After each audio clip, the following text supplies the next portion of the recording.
Ndugu waandishi wa habari, nashukuru sana kwa kuitikia mwito wetu kama ambavyo imekuwa ni jadi yenu kufanya hivyo. Mimi ni Brenda Rupia, ni mkurugenzi wa mawasiliano na uenezi Chadema.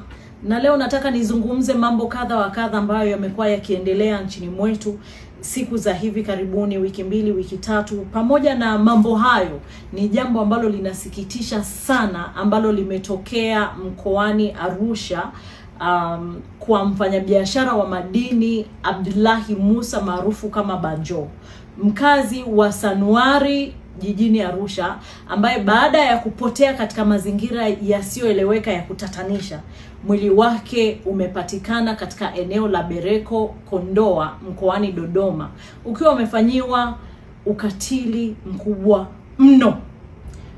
Kwa mujibu wa taarifa za familia, aliondoka nyumbani tarehe 12 Februari, siku mbili kabla ya Valentine, akieleza anaenda kufanya mazoezi katika jengo la Ngorongoro jijini Arusha kabla ya kudaiwa kuchukuliwa na watu wasiojulikana.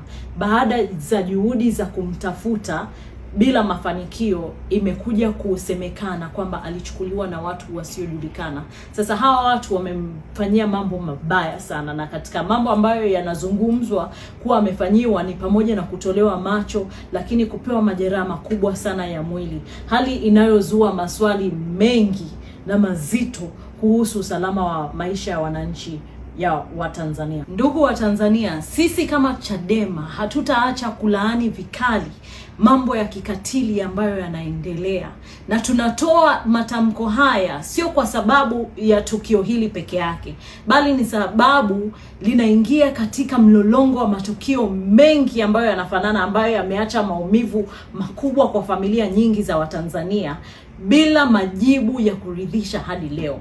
Mpaka sasa taifa bado halijapatiwa majibu ya kina kuhusu hatima ya baadhi ya wananchi waliopotea na kuuawa, waliotekwa kwa mazingira ya kutatanisha, wakiwemo Ben Saanane, akiwemo Ali Kibao, akiwemo Deusdedith Soka na wenzake, akiwemo Dionisi Kipanya, akiwemo Humphrey Polepole na wengine wengi. Katika muktadha huo ndipo sasa tunashuhudia matukio kama haya ya Abdullahi Musa. Kwa misingi hiyo, sisi kama Chadema tunatoa wito mzito kwa jeshi la polisi. Tunachotaka sasa, tunataka jeshi la polisi watoe maelezo ya kina kuhusu mazingira ya kutoweka kwa Abdullahi Musa hadi kupatikana kwa mwili wake.